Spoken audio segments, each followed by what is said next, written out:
Please join me in giving a warm and enthusiastic Waynesboro welcome to Delegate Dickie Bell.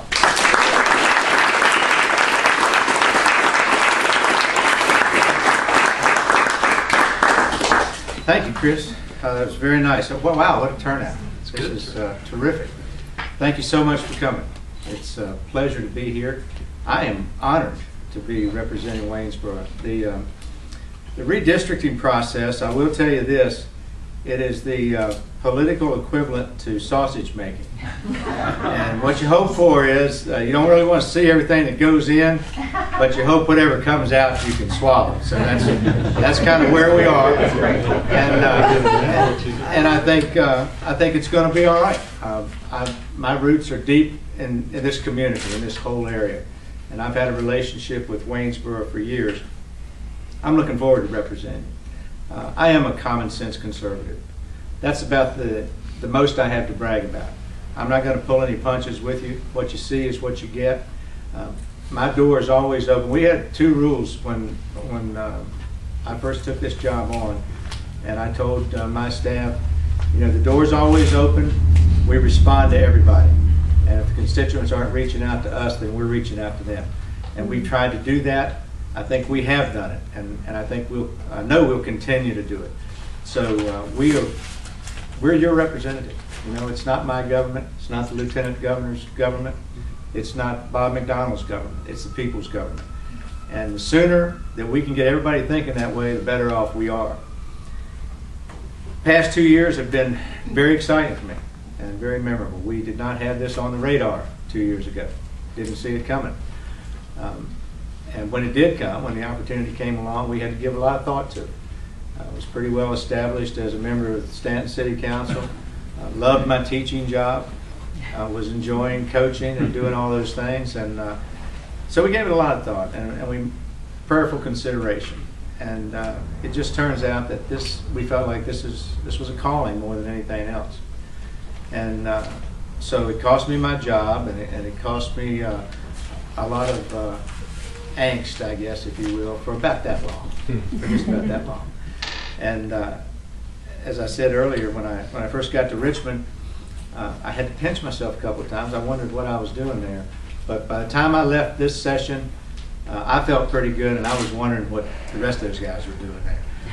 So we've had a lot of success. I'll tell you, as a one-term legislator, I'm very proud of what we've been able to accomplish. We have supported small business. We know that small business is a solution. This is where we need to put people back to work, that this is the answer to economic recovery.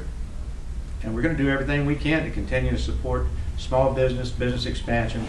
And you know, that's just a big key to what we do. I'm a former educator, so education is a priority for me, but not the one-size-fits-all education product that we have become too used to.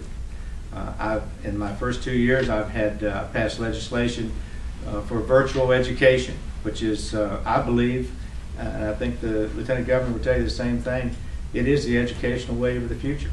And if we don't get on board with it, we're going to get swept away by it.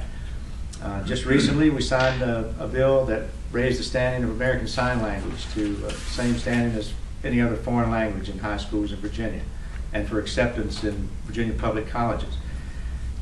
That's a big step in public education. That creates a new accessibility to colleges and universities for the deaf and hard of hearing community that they didn't have before in a lot of cases. So those are the kinds of things that I want to do for education. I don't believe that we can solve all the issues with education simply by throwing money at it. I don't think that's the answer. It is expensive. It takes a big chunk of the budget to operate public education.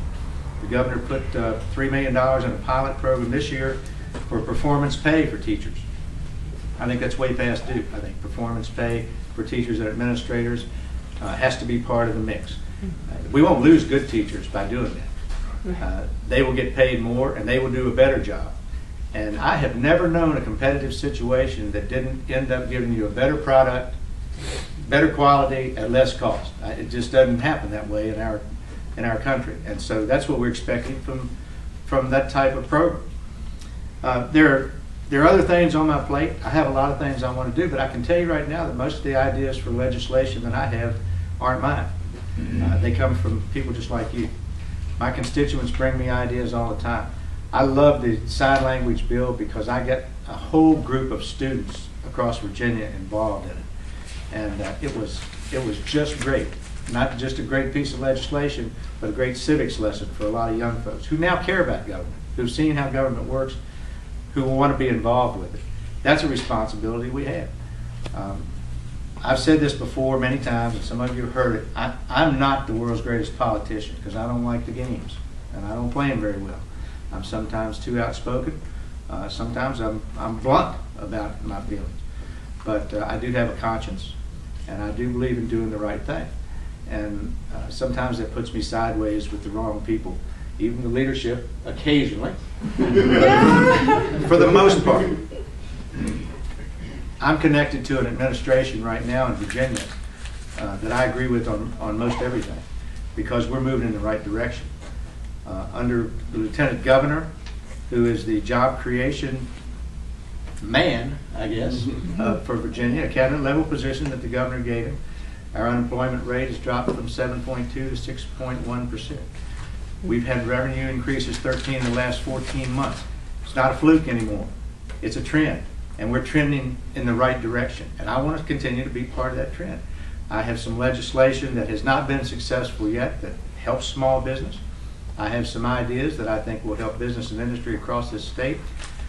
We chose this venue and the one in Stanton today based upon the fact that they are small businesses, that they are successful small businesses. And we know and understand the importance of that, and we're there to help.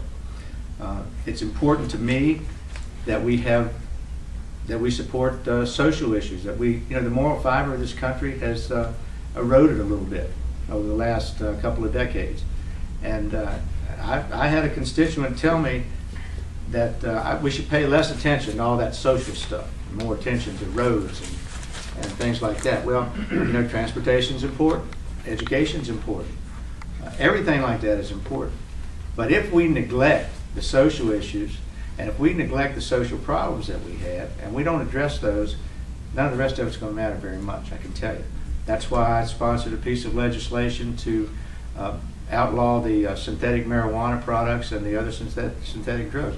The legislature acted responsibly and quickly when that problem was made known, and we were all over it, and we got it done.